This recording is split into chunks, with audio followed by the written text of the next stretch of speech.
परम पूजनीय माननीय श्री भागवत जी, सरसंघचालक श्री अजीत दोवल जी, डायरेक्टर BIF, श्री संतोष तनेजा जी, कोऑर्डिनेटर संकल्प, distinguished ladies and gentlemen. I am grateful to Sri Ajit Doval, Director BIF, and his staff who very happily agreed to host this function. I am thankful to Sri Doval for introducing me. I have attended many functions at BIF and was always appreciative of the manner, depth and style of Sri Doval in introducing his guest speakers. The book has two main themes. I know the subject has been controversial all along and will remain, but I have covered two things. One is, what is Hindutva? Because in my receptions and interactions with foreigners, they always came up with something, and initially I was very ill-equipped to answer these questions. And second thing is that though we talk of equality of everyone, but the question which I had, that whether we Hindus are equal citizens of this country in matters of economic and other opportunities. Ladies and gentlemen, as the subtitle of the book suggests, the main objective of the book is to restore concept of equality of all Hindus by birth and to restore social harmony among them, augmented by Vedic recharge for wider acceptability of these goals. It has been shown in the book that principles of Hindutva are reiteration of Vedic commandments.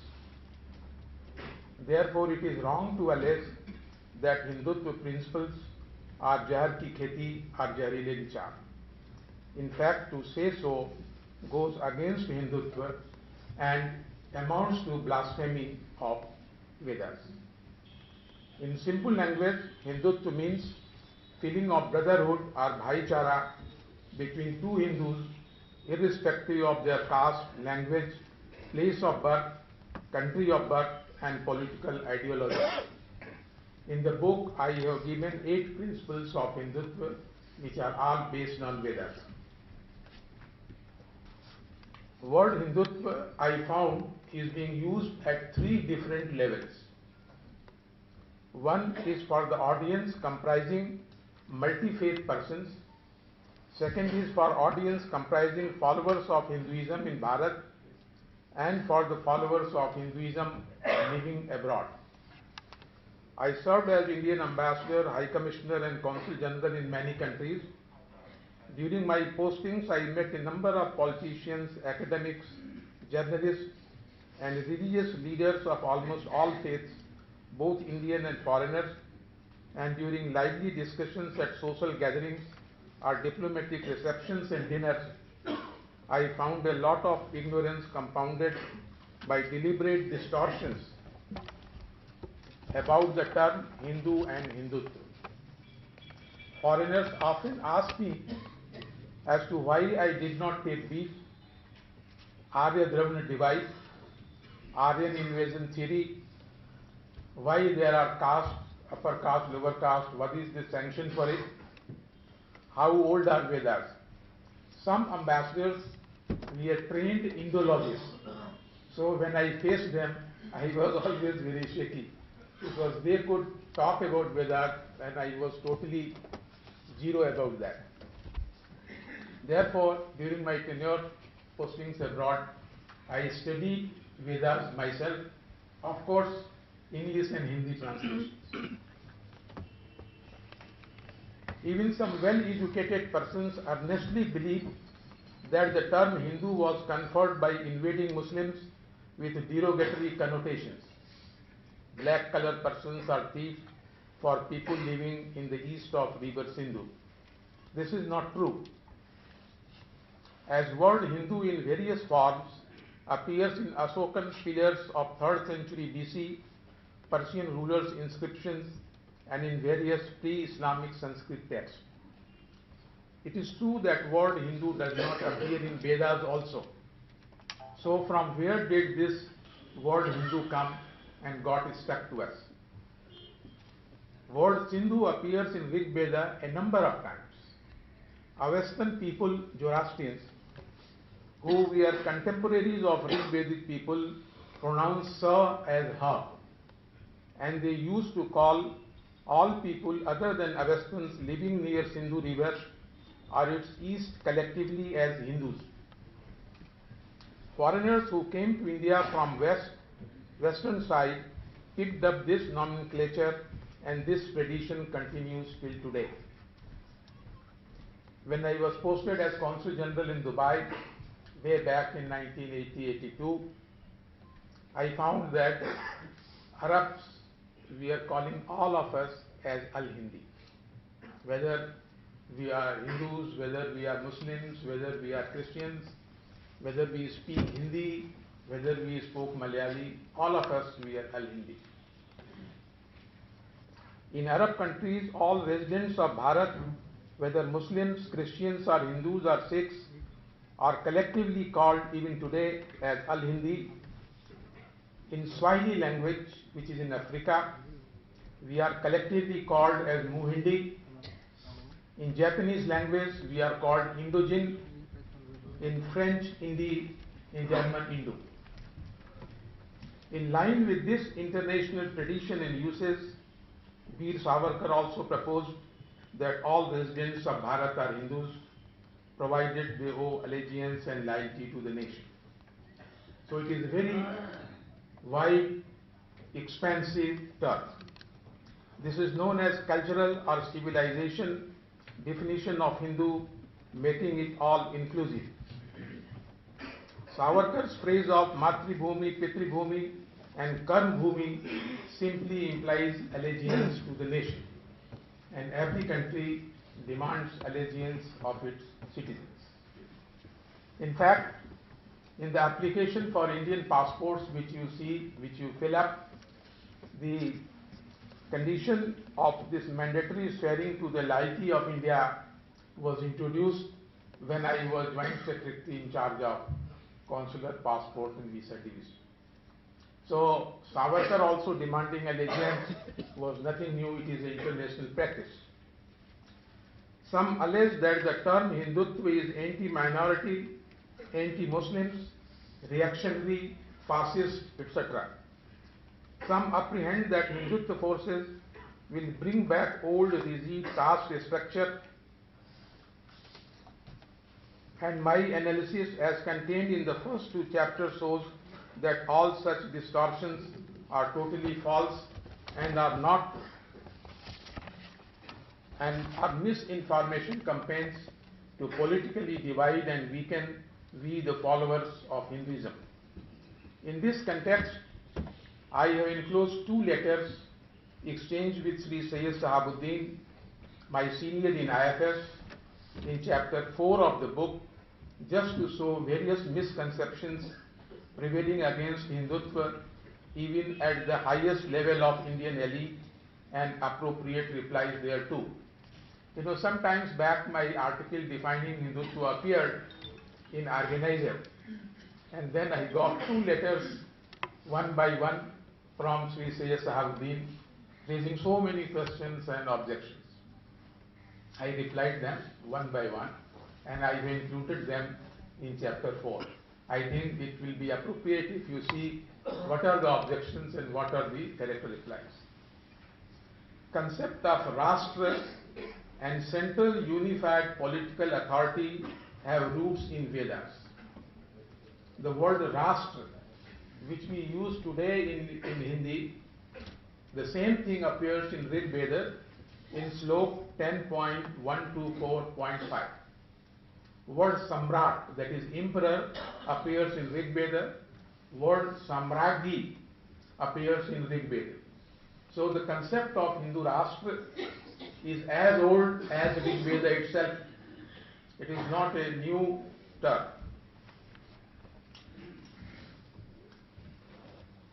We know the ancient system of Chakravarti king representing central political authority. We used to have Chakravarti kings who used to exercise unified political authority. So these concepts, they are not new to us.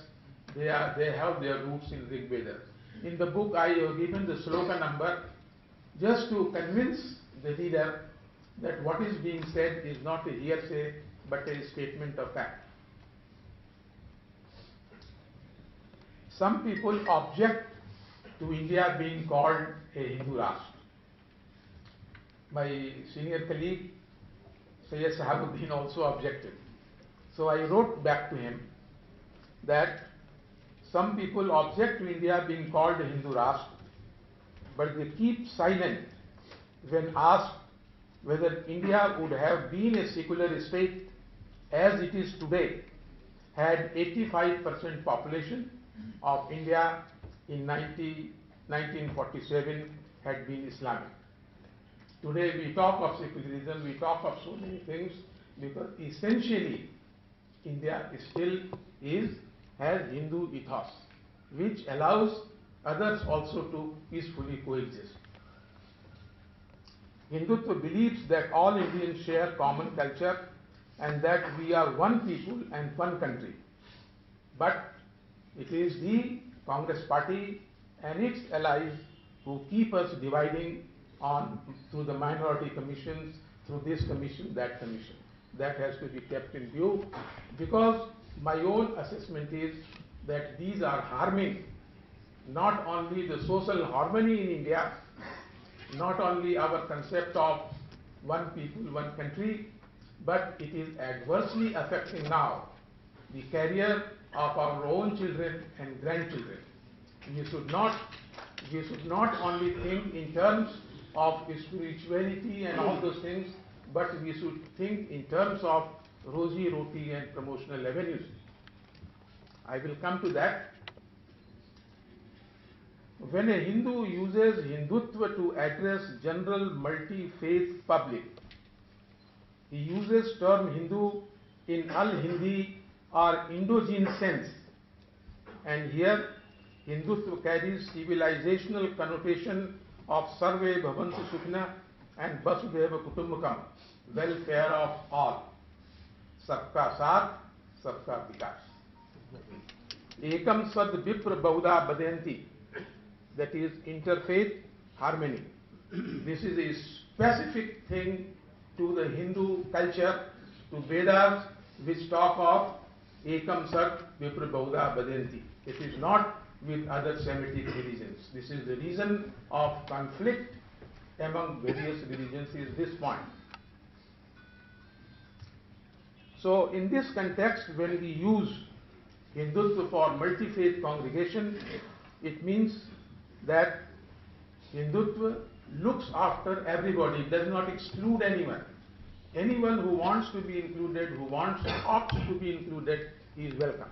This is the basic sense of Hindutva when we apply it to multi-faith congregation. When Hindutva is used to address followers of Hinduism, it means the spirit of brotherhood of one Hindu towards another Hindu, irrespective of caste, language, place of birth, religious sect, country of birth, political orientation. The equality of all Hindus by birth and gender equality, two pillars of Hindutva, are Vedic norms, as shown in my book. In my book, whatsoever I say, against that you will find sloka number of Vedas, so that specific things are being taught. The current constitution of India and the Hindutva converge on many points, such as Articles 14, 15 and 17 and single India, all India citizenship. Vedas, Hindutva, the RSS and the constitution converge to eradicate untouchability among Hindus and raise degrees of social harmony among all followers of Hinduism. These are commendable contributions of Hindutva and RSS, and in any case certainly these cannot be called Jahar Ki Kheti or Jahrile Vichar. Hindutva sustains, abroad when I was meeting NRI Hindus, then what was there linking us? Hindutva sustains emotional, religious and cultural links between Hindus living abroad and living in Bharat. So Hindutva has global dimensions.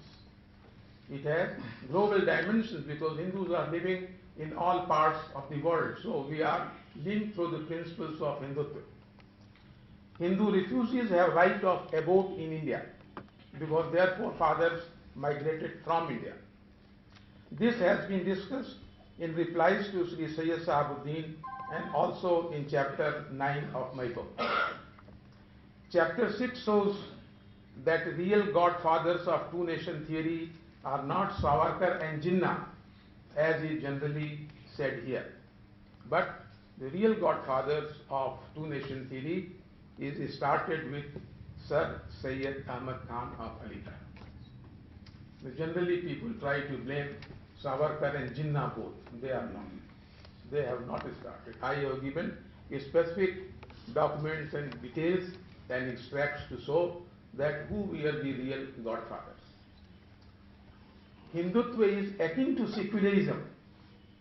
Hindutva and secularism principles, genuine secularism principles, they are identical, they are same, they are harmonious. But Hindutva is akin to genuine secularism in so far as it treats non-Hindus on par with Hindus in all matters. But it differs from Congress and Marxist brands of secularism, as unlike Congress and Marxist secularism, Hindutva does not push down Hindus to second-class status vis-a-vis minorities. In my view, Hindus have already been reduced to second-class status due to lack of Hindutva, as a Hindu student with better marks is refused admission into minority institutions. A Hindu with better CV is refused appointments in minority institutions. A Hindu student gets loans for student loans at higher interest rate than minorities. A Hindu businessman gets bank loans at higher interest rate than minorities. A Hindu candidate taking coaching for civil services, he has to pay his own coaching fees, but in case of minorities, government pays the coaching fees. So all these are discriminatory. And my idea is to draw attention of you people to this discrimination which is taking place against our coming generations. Hindu OBCs, Hindu SCs, Hindu STs are denied their constitutional rights of reservations in minority institutions all over India. If the Constitution has given you some right, it must be available to you on each and every square inch of India. It cannot be said that a part of Constitution will be applicable in this territory and will not be available in this mohalla and will not be available in this institution. No, it cannot be moth-eaten. A constitutional right has to be available throughout the India to all the citizens. There could not be any discrimination. But this discrimination is taking place. Percentage of Hindus in government services is regularly declining from 93.1% in 2006-7 to 89.45% in 2012-13. Congress party wants to push Hindu percentage in government services below 85% after 2014, hurting careers of all Hindus, including OBC, SC, ST, and even Marxist Hindus, civil servants and civil services aspirants. All these I have discussed in chapter 7 of my book. Now about structure committee, I would like to tell you two things. You know, structure committee is used to tell you that minorities are lagging behind and all these things. But here I will quote you two things from structure committee which demolishes this argument. And this is given in my book.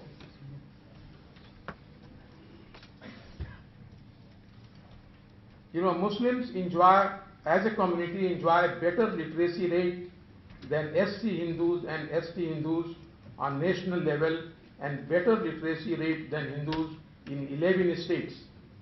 Para 12.3 of Mishra report and page 53 and appendix table 4.1 of such a committee. So since they are not educationally backward, they are not entitled for any reservation under existing Constitution of India. That's why Rangnath Mishra Commission says that you remove the enabling requirements of the Constitution, that is, you amend the Constitution. Such an appendix table 6.8 shows that individual deposits per account of Muslims during 2002-05 in commercial banks were more than the state averages in 11 states, and on all India basis 2 means Muslims per account we are having more money in banks than all others. So this shows that they are not economically weak also. But in newspapers you get every day they are weaker, they are poor, they are this or they are that. So in this book I have given those details from such a committee itself, from Rangnath Mishra committee itself. A lot of propaganda is made that Hinduism is liberal ad infinitum, but Hindutva is not. So a case is being made that Hindutva and Hinduism, they are contradictory to each other. This is not the case. Those who say that Hinduism is liberal ad infinitum fail to see dozens of Vedic rituals which command to punish aggressors. Some such rituals have been listed in chapter 1 of my book. Hindutva is not aggressive suo motu. Basic thing is, it is not aggressive suo motu. It allows live and let live. But it does not abdicate the right of self-defense,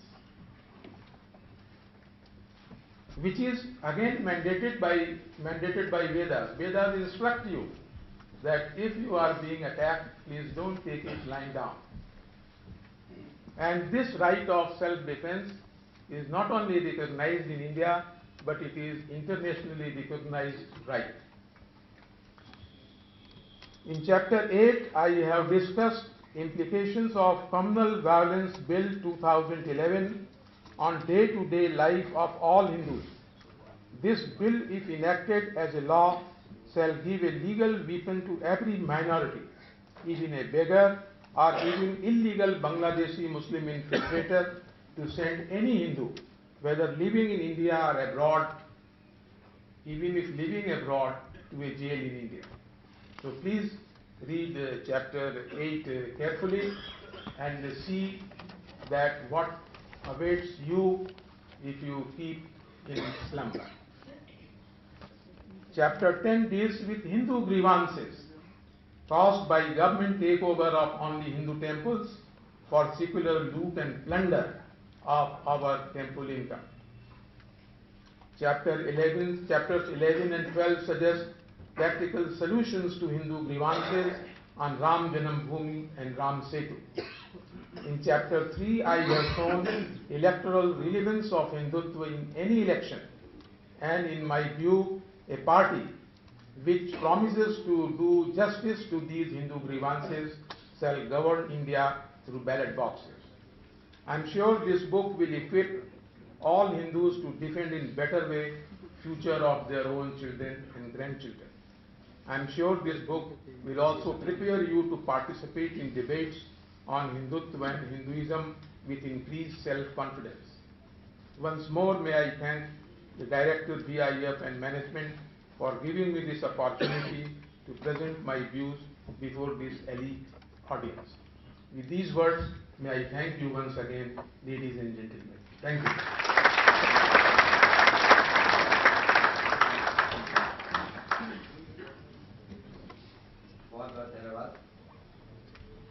सुनने आए हुए हैं और मुझे यहाँ क्यों अटकाया गया गुप्ता जी के द्वारा, मेरे को भी कम समझ में आया। मैं आज भी उनको कह रहा था कि अब इनके भी शब्दों को मुझे रखना है और आपका भी ध्यान देना है कि आप किनको सुनने आए हैं तो मैं अपनी बात बहुत थोड़े में सिर्फ ये रखना चाहूँगा कि गुप्ता जी के विचारों से आप सहमत हों या न हो, इसका आपको पूरा अधिकार है। आप कुछ उसके विपरीत भी लिख सकते हैं, कुछ आपको ना समझ में आया हो आप उनके साथ चर्चा कर सकते हैं, प्रश्नोत्तर कर सकते हैं। मैं केवल एक बात जरूर स्पष्ट करना चाहूँगा, मैं जितना श्री ओम प्रकाश गुप्ता जी को जानता हूँ, उनसे ज़्यादा सत्यवादी व्यक्ति ढूंढना बहुत कठिन है।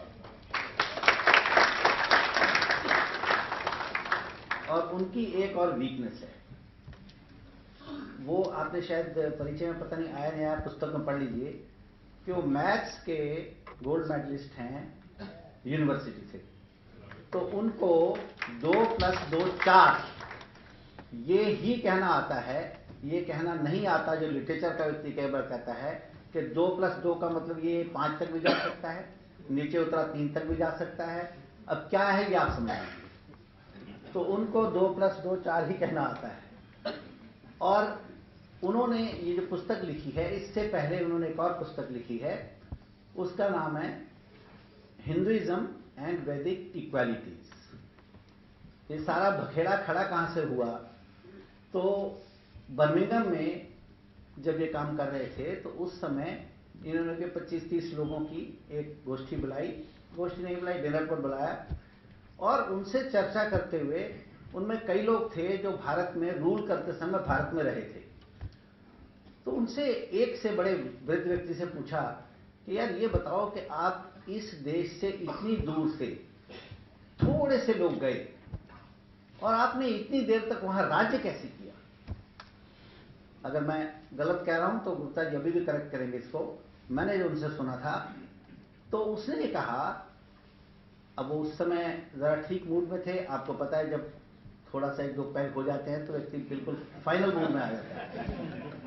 तो उन्होंने ये कहा, अधिकारी पुरुष को भी बुलाया और जब उसको ये लगा कि मैं टालूं तो उन्होंने कहा तुम मेरी पोजीशन जानते हो ना, मैं तुम्हें वैसे ही बुलवा सकता हूं। तो पूरा उससे कुरान में समझे।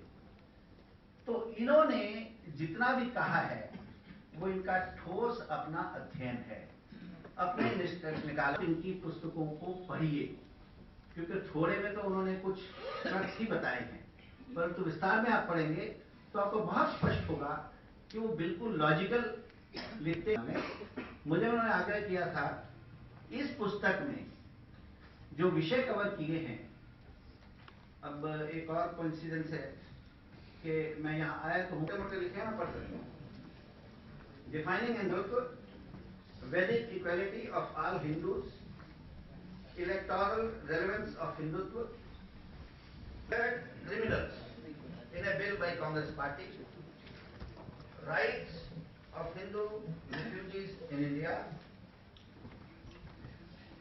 secular loot and plunder of Hindu temples, Ram Setu।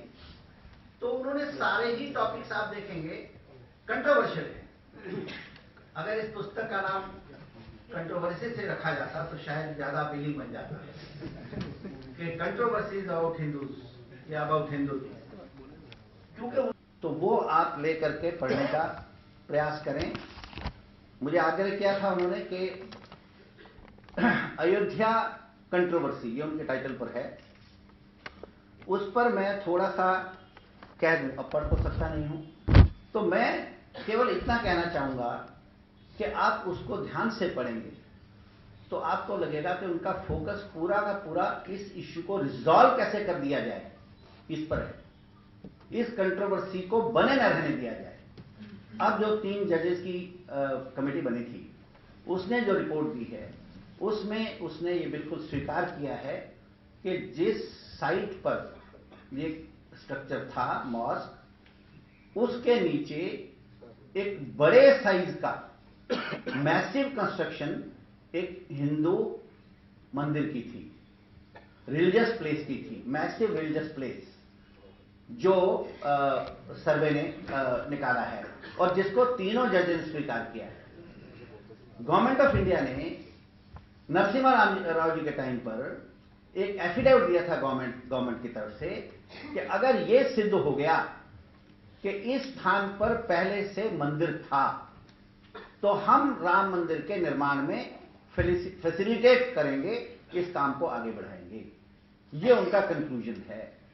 तो मुझे लगता ये है कि उनके अंदर एक और तकलीफ जो है बहुत बड़ी, वो ये है कि शायद यहां माइनॉरिटिज्म के नाम पर और किसी नाम पर भी कंट्रोवर्सीज को जीवित कैसे रखा जाए, और कंट्रोवर्सीज को अब एफिडेविट गवर्नमेंट दे रही है, तो क्या ये गवर्नमेंट का फर्ज नहीं बन जाता कि इस कंट्रोवर्सी को कंप्लीट कर दिया जाए?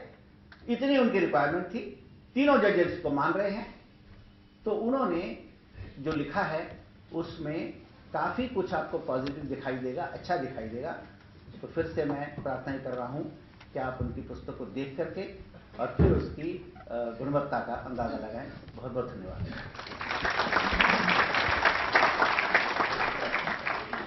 बहुत बहुत धन्यवाद तनया जी, आपने पुस्तक के बारे में हमें काफी जागरूक किया। असल में आपकी बातें सुनने के बाद पुस्तक को पढ़ने की मौत देनी हो जाती है, और अवश्य इस पुस्तक को पढ़ेंगे और अपने जो भी विचार होंगे आपको भी और पिताजी को भी उनसे हम अवगत कराएंगे। अब मैं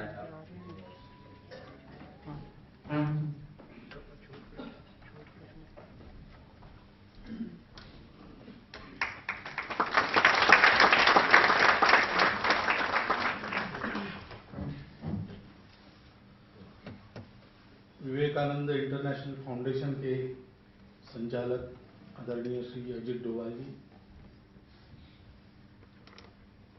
आज जिस पुस्तक का यहाँ पर विमोचन हुआ है उसके लेखक आदरणीय ओम प्रकाश गुप्ता जी, मित्रवर संतोष तनेजा जी, उपस्थित सज्जन, माता भगिनी,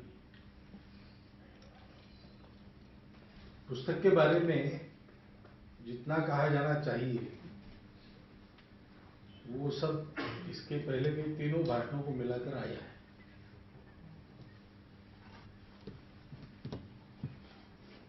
सामान्यतः इस पुस्तक का अगर संदेश एक वाक्य में कहना चाहे तो ये है कि हिंदू विचार किसी पर संकट लाना नहीं चाहता, हिंदू समाज को संकट में मत डालो। और हिंदू समाज के लिए है कि हम लोग किसी पर संकट लाने वाले नहीं है, हमको स्वयं को संकटों में नहीं फंसना चाहिए, जागना चाहिए और कुछ करना चाहिए। अब ये बात पहली बार बोली गई है, लिखी गई है, ऐसी बात नहीं, परंतु हिंदुत्व, हिंदू राष्ट्र, इन बातों का सही रूप अपने सामने स्पष्ट न होने के नाते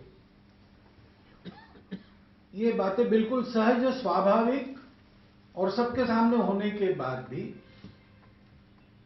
उसके बारे में भ्रम फैलाने में उसका विरोध करने वाले भी यशस्वी हो जाते कभी कभी, और हिंदू समाज ये स्पष्टता न होने के कारण भ्रमित भी आसानी से हो जाता है। और ये अपने राष्ट्र की अवनति का कारण है, मूल कारण यही है, आत्मविस्मृति। हम हिंदू है, और हिंदू है यानी क्या है इसका पता नहीं है।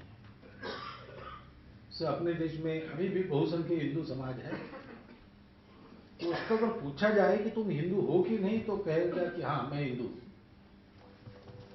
लेकिन उसको अगर ये पूछा जाए कि तुम कौन हो तो वो हिंदू कभी नहीं बताएगा, वो अपना प्रांत बताएगा, भाषा बताएगा, जाति बताएगा, ये सारी बातें बताएगा।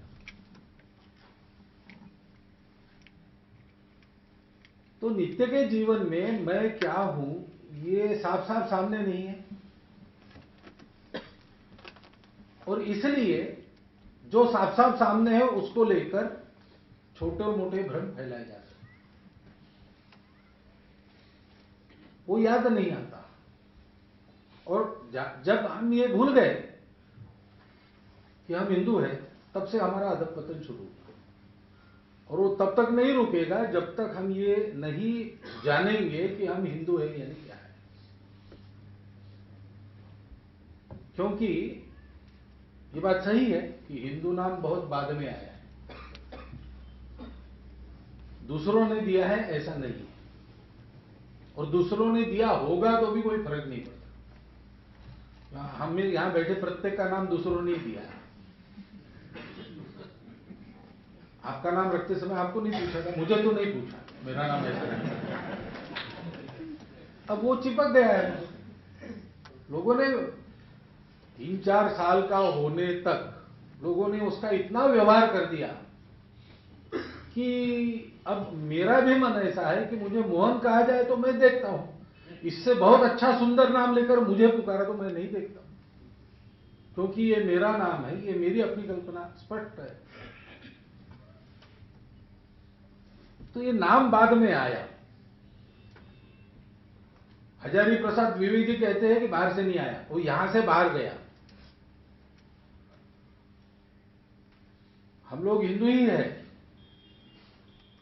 लेकिन हम लोग हिंदू है ये यहां से ईरान में जाने के बाद हमने अपना परिचय दिया है। उसके पहले हमारा अलग नाम बताने की हमको आवश्यकता नहीं, क्योंकि दुनिया में हम जिन मान्यताओं को लेके चलते थे उसी के आधार पर सबका जीवन चल रहा था, और इसलिए हमारे धर्मशास्त्र भी उस जमाने में लिखे गए, तो उसको हमने हिंदू धर्मशास्त्र कहा नहीं, क्योंकि कहने की आवश्यकता नहीं, हमने उसको मानव धर्मशास्त्र कहा।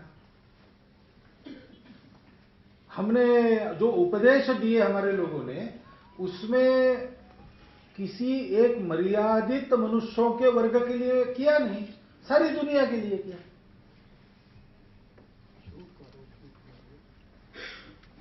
परंतु जब जरतुष्ट गए और उनको पूछा गया कि आप ये जो सारे विचार बता रहे हो वो कहां के विचार हैं, आप कहां के रहने वाले हो, तो उन्होंने कहा कि हम उधर रहते हैं, सिंधु के आसपास, उधर से आए हैं। तो इन विचारों को सिंधु और जैसे कहते हैं स का ह होकर हिंदू ऐसा नाम हुआ। हमको अभी भी जरूरत नहीं, हमारे यहां वो नाम प्रचलित था नहीं तब भी।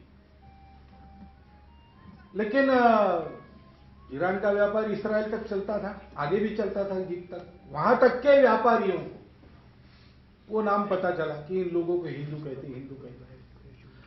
वहां के लोग भारत में भी व्यापार करने के लिए आते थे, तो भारत के बंदरगाहों में रहने वाले व्यापारियों को पहली बार पता चला कि हमको दुनिया हिंदू कहती है, क्योंकि मानवों में अलग अलग पहचान करने की जरूरत जिनको थी, उनको हमारे लिए अलग नाम की जरूरत पड़ी, और उन्होंने हमारे देश के आधार पर हमको नाम दिया, सिंधु नदी के उस पार के।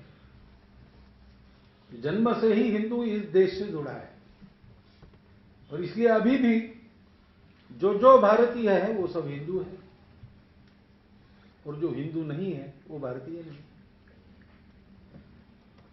क्योंकि तब से ये नाम हमको ही दिया गया, हमको जरूरत नहीं थी। बाद में फिर चला तो दुनिया की भाषा पहले बौद्धिकों के संवाद में आती है, सामान्य आदमी तक जाती नहीं। ये सेक्युलरिज्म वगैरह वगैरह सारी जो बाहर से आए शब्द, वो हमारे यहाँ की मूल भाषा में सामान्य लोगों की समझ में थोड़ी है। ये तो पहले उधर से लाए गए, यहाँ के बौद्धिकों में प्रचलित हुए। अब शिक्षित अर्धशिक्षित लोग उसका मोटा मोटी अर्थ या गलत अर्थ जानते हैं, बस ये स्थिति है। वैसे ये हिंदू शब्द बौद्धिकों में प्रचलित हुआ तो ग्रंथों में आ गया।